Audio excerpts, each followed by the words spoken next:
Guys,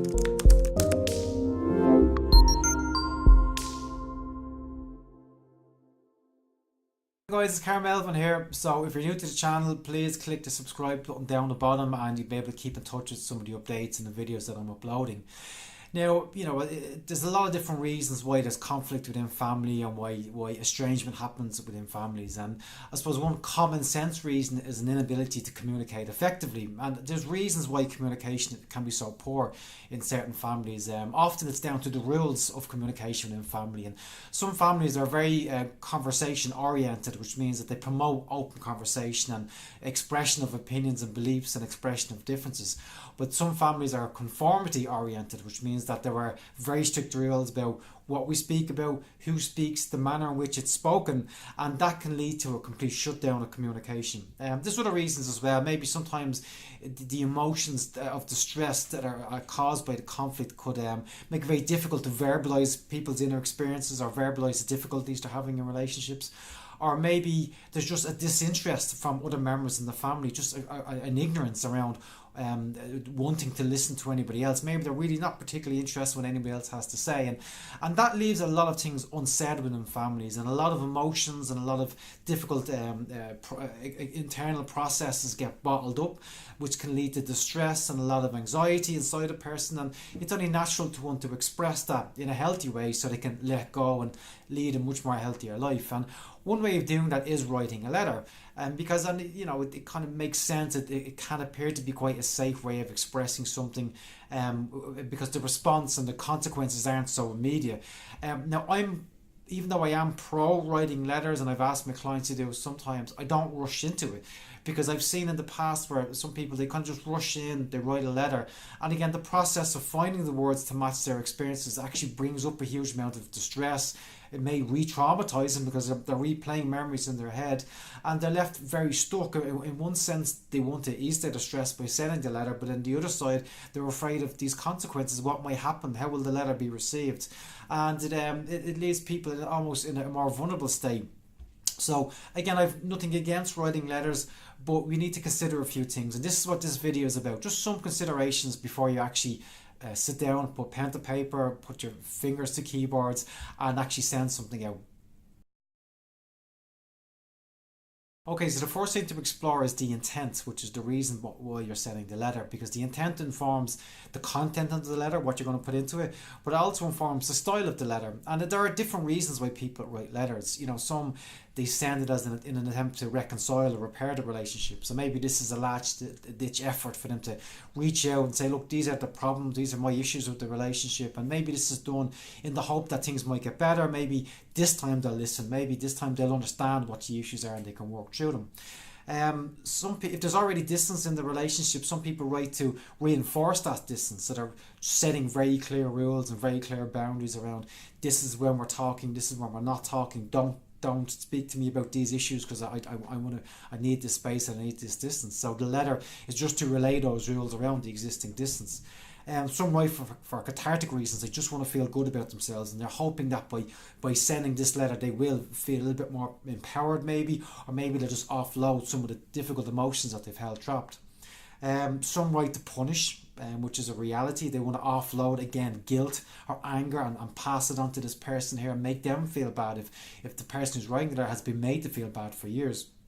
And then some might just to find closure. They hope that by writing this letter and sending it, they're putting a line under the relationship, and that's it. They're deciding, this is it, I'm now moving on, and this is my last act of triumph, or my last expression that this is me moving on. Now, bear in mind that the intent is organic, and it could change as you write. You may experience other memories, other thoughts, other perspectives may come into your mind, and you think, well, maybe this is what I want to do. Maybe I don't want to punish. Maybe I don't necessarily need to feel good about myself. Maybe I need to repair, or maybe not. Maybe the initial intention is to repair, and then the more you remember, you decide maybe now is not the right time for a repair attempt. So be open to the intent and how the intent might change.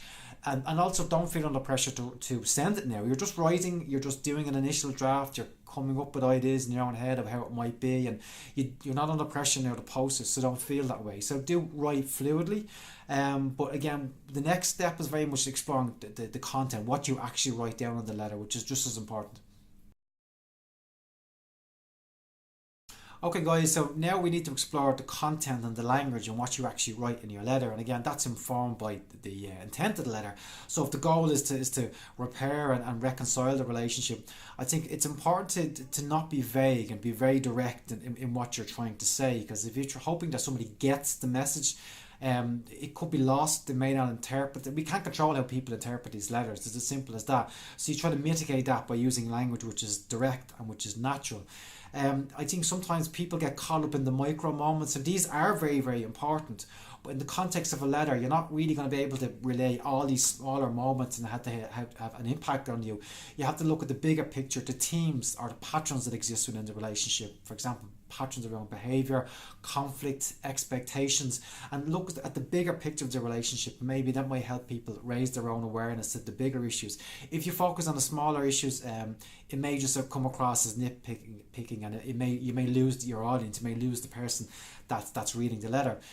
Sometimes acknowledging both sides, how both sides are at fault, can be useful, but it may not be appropriate to your scenario. Maybe you feel you haven't done anything wrong, and that's entirely up to you. You have to decide that as well. If the goal is to strengthen distance, again, it's important to highlight that in the letter, make that very clear what that distance looks like, and why, what boundary was crossed that's causing you to, strengthen that distance. I find that with some of my clients, this type of letter is particularly important if there's kids involved and they're very aware of the impact that the relationship problem is having on their kids. So if they want to really relate to the person that they're estranged from, this is why there's distance there. And it's not just to protect me, but it's also to protect other people in my family who are affected by this. If the goal is closure, you need to be very careful that you don't fall into the toxic landfill, because I see people who are carrying so much hurt and they just offload all this hurt with the goal of just moving on. But sometimes they may hurt themselves more in the process, so they could hurt all other people who are involved in the relationship.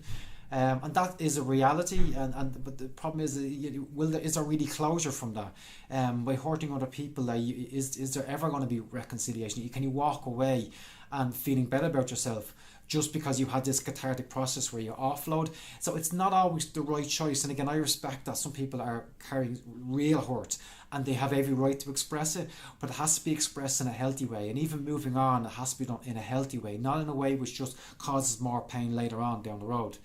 The content and the language is particularly important as well. And sometimes a lot of my clients, they because they're struggling with this issue, they really embrace books and reading, and they're quite voracious readers, some of them, and especially in the fields of psychology and self-help, and they internalize a lot of the technical terms that come from these books, and they use that then is expressed in their letters. The problem is that the people that they're writing to, they haven't read these texts, they're not familiar with the terminology, and they may perceive the letter then as either maybe condescending, maybe snobbish, maybe showing off, but again, it's losing its purpose. I had a client who was strongly academic, and they wrote a letter, I think it was to their father. This is a good few years ago, and it was like reading a dissertation. There's so much detail and so much technical terms. There was only, she was short of having citations in this letter, and God love her, she really just would try to express how she was feeling, but this would never have reached her father. He would never have understood this. So it was important for us to strip it down, use natural language, a conversational language. In the same way I'm speaking to you, I encourage my clients to be as natural as possible, and sometimes using analogy can be useful as well. Instead of just directly saying these are the problems, use comparisons to stories which the people that you're writing to, maybe they may equate to similar. Maybe if you know their history, you know they've had difficulties in other relationships, or they've experienced something that you've experienced with them. That analogy, that comparison may help them to enlighten them a little bit in terms of how you're experiencing this difficulty, how this is affecting you, and that could be a bridge that might open the conversation or might lead to a reconciliation. But very importantly, decide your content very, very carefully. Don't rush in, and be careful with the language. Okay guys, the next thing is to assess timing, and you could have the most perfectly written letter, but if you send it at the wrong time, it could be skimmed over, it could be ignored, or it could be misconstrued because somebody is in a really heightened state of stress and this is just the worst possible time to send this letter. And timing is everything. And it's not just timing for the person that you're sending it, but also timing for you. Is it the most appropriate time for you to send a letter like this? And, patience is very much your friend. In terms of sending a letter, is it the right time for them? It's asking, are they open to listening? Have circumstances in their life changed where maybe they are more open to it? I notice with some of my clients, their parents are older now when they decide to write to them, and they're at that stage in their life where maybe they are actually more open to discussing the relationship in the past and mistakes that might have been made, because their focus now is on having some kind of bond with their family as they get older. But there could be other issues in their life that are preventing them from hearing you. There could be another crisis around health, finance, career, and all these factors influence their ability to interpret your letter. And especially if there's estrangement, you may not actually find the answers to these questions quite quickly. So there might be a little bit of detective work. You might have to reach out to other people, non-estranged people who are connected, just to get a little bit of information about what's happening, and then making the decision, is this the right time to send it? But then, is this the right time for you? Have you healed enough? Do you have the right support in your life now? Are all the factors in your life away from this estrangement calm? Is your career calm? Is your health okay? Have you been managed to manage your stresses a little bit? So now is the right time for you to send the letter? Or again, do you need a little bit more time to work on yourself, to learn to relax a little bit more, get your support in place, and make sure all the other aspects of your life are stable enough for you to then start to re-engage with people, send this letter? Because if there's other issues around career, around life, or other relationship problems, it might trigger you off, and then when you get a response to the letter, it could send you into a much more stressful or more distressed state. So again, assess the timing and make sure it's the right timing for you, and it's the right timing for them as well.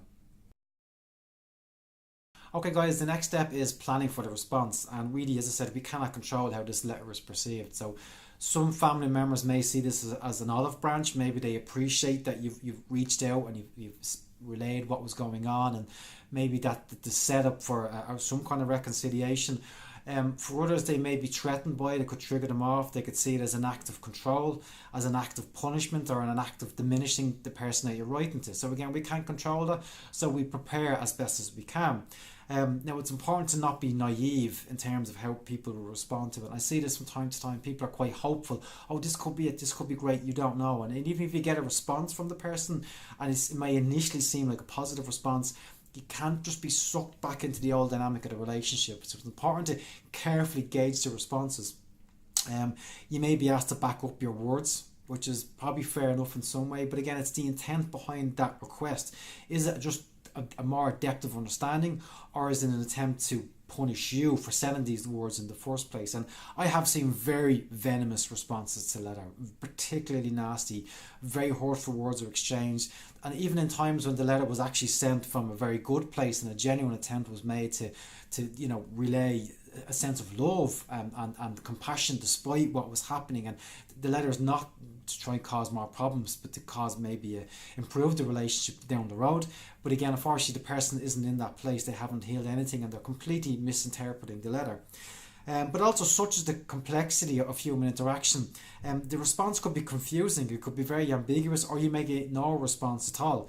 We just don't know. But it's important to plan for that, and the best way to plan is by having your support in place. Make sure that there's people in your life who they know what you're going through as best as you can. They know that you're going to re-engage like this, and they're there to help you when you get the response. It's also important to keep records of the responses as well, because and again, it's not about punishing anybody. It's just evidence for you to decide how do you respond, or how do you move forward with life, because the response that you get is very, very important. It gives you direction in terms of how you proceed with the relationship. And if the response is particularly bad, if it's quite negative, if it's venomous, then you have to use that decision, that information, to decide, well, maybe now is not the time to re-engage with them again. Maybe you need to create more distance, or maybe I need to move on. So it's important to use the response as a benchmark. At the same time, protecting yourself always, because when you get hurtful remarks sent via text messages, they will hurt you even more. Words do hurt. We like to think that sticks and stones may break our bones, but words do not hurt. That is not true when it's family. Such is the bond, such is the love, and such is the attachment style with family, that when they reject, when they criticize, they respond with anger, it can affect us deeply, very, very deeply. And it's important to prepare for that and have the right support in place. Okay, guys, now we have the final consideration is you have a letter, you've written it, maybe you haven't posted it yet, and you have to decide, well, what do I do with this letter? Do I send it? And is it the right time to send it? And often I encourage my clients, read the letter to me. I don't mind, as long as there's nothing too personal in there, and that they feel safe enough to read it to me. I have no problem with it at all. I try not to influence what they say because it has to come from them. It can't be influenced by my wording or my language or my interpretation of anything. It has to come from them completely. But allow them to express it to me, and maybe it being heard, being seen, and that validation process is not just words. It's eye contact, it's body language, it's hearing every essence of a person can help them to heal a little bit and decide, yeah, maybe I won't send this now.